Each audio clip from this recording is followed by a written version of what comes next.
দেখো আজকে তোমাদের ক্লাস 4-এর পাতা 12 অঙ্কগুলো করব। দেখো উপরে লেখা আছে যে বাজার করে জিনিসের দাম দেখি ও কি কি কিনবো ভাবি। ঠিক আছে, দেখো এখানে প্রত্যেকটা জিনিসের কিন্তু আলাদা আলাদা কী দিয়ে আছে, দাম আছে, মনে থাকবে। দেখো এখানে যেমন আমের দাম কত আছে 8 টাকা, কলার দাম কত 4 টাকা, এগুলো সব দেওয়া আছে। আর বইতে এই জিনিসগুলোই নাম উল্লেখ করে করে কী দেওয়া আছে যে কিনি বা কিনবো, কিনেছি, এরকম দেওয়া আছে। আর প্রত্যেকটা জিনিস 2-4টে এরকম করে কিনেছি, তার দাম কত হবে সেটা আমাদেরকে বলেছে। ঠিক আছে, দেখো প্রথম 1 নম্বর অঙ্কটা দেখো যে সৌমেন একটি খাতা, একটি টুপি ও একটি পেন্সিল কিনলো। তো সৌমেন কী কী কিনলো? সৌমেন কিনেছে একটি খাতা, একটি টুপি আর একটি পেন্সিল কিনলো। দেখো তো এখানেতে এই খাতার দাম কত, খাতা আমরা কোনটা দেখতে পাচ্ছি, খাতা আমরা দেখতে পাচ্ছি 20 টাকা। আচ্ছা, তারপর টুপির দাম কত আছে না 25 টাকা। আচ্ছা, তারপর দেখো একটি পেন্সিল কিনেছে, বলছে পেন্সিলের দাম কত না 3 টাকা, আমরা দেখতে পাচ্ছি কি 3 টাকা।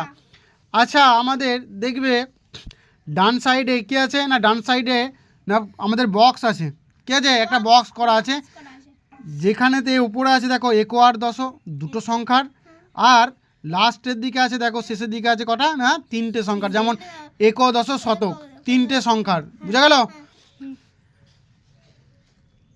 এরপর দেখো যে 3টে জিনিস আমাদেরকে বলেছে, দামগুলো বলেছে, আমরা কি করব সেই দামগুলো লিখব কোনখানটায় না এই প্রথম ঘরটায়। আমরা যেগুলো কিনেছি সেইগুলোকে আগে কি করব, মোট ক টাকার কিনেছি যোগ করে নেব।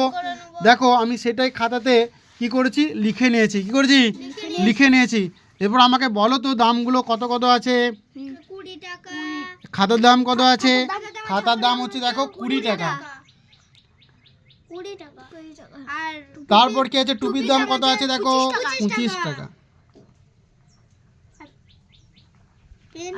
পেন্সিলের দাম কত 3 টাকা।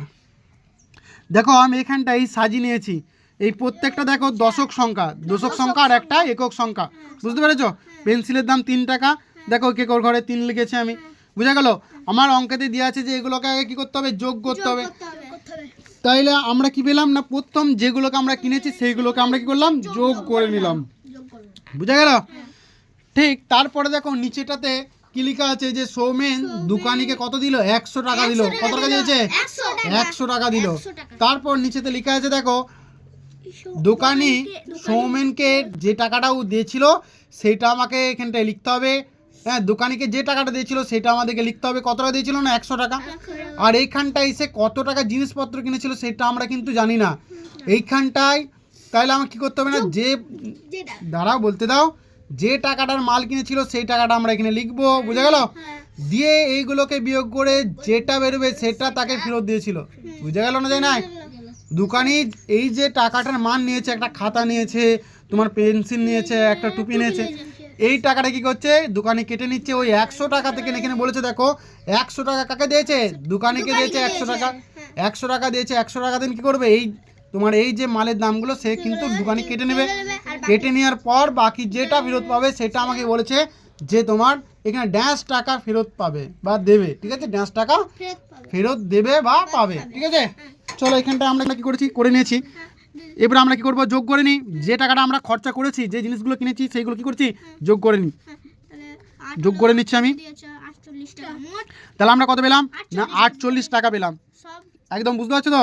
48 টাকা পেলাম, কি পেলাম না খরচা পেলাম। আমরা খাতা কিনেছি, টুপি কিনেছি আর পেন্সিল কিনলাম, ঠিক আছে। মোট 48 টাকা খরচা করলাম। কত দেখেন কত খরচা করলাম না 100 টাকা দেখে, মনে থাকবে। তাহলে দোকানিকে সৌমেন কত টাকা দিয়েছিল, 100 টাকা দিয়েছিল, ঠিক আছে। দেখো তারপর হচ্ছে তোমার কত টাকা সে খরচা করেছে, 48 টাকা লিখে দিয়েছি আমি। এই যে এই টাকাটা যে আমাদের এখানে লিখেছি, ঠিক আমার তার পাশে একটা দেখো ডান সাইডে কি দিয়েছে না শতক অবধি ঘর দিয়েছে। কেন না আমি এখানে দেখতে পাচ্ছি 100 আছে, এখানে কত আছে 100 আছে, তাই না। দেখো 100টা আমি কি করছি লিখে নিচ্ছি, হ্যাঁ, দিয়ে কী করবো বিয়োগ করে নেবো কিন্তু, হ্যাঁ, বিয়োগ চিহ্ন দিয়ে। কত আছে এটা দশক সংখ্যা, এককের ঘরে 8 আর দশকের ঘরে 4। এবারে বিয়োগ করি, 8 আছে, কত দিতে 10, 2 দিতে 10। আচ্ছা এখানে হাতের 1 চলে এলো, 5, কত দিতে 10, 5 দিতে 10। এখানে আর কিছু হবে, এক একে মিলে গেলে শূন্য, শূন্য দাম থাকে এই সাইডে, দাম নেই। তাহলে কত পেলাম আমি 52 টাকা। তাহলে আমার ফেরত কত পাবে সে? 52 টাকা। বুঝা গেল না যায় নাই? বুঝা গেল? চলো বুঝা গেছে? প্রত্যেকটা করতে পারবে? বুঝি করতে পারবে তুমি? হ্যাঁ ঠিক আছে।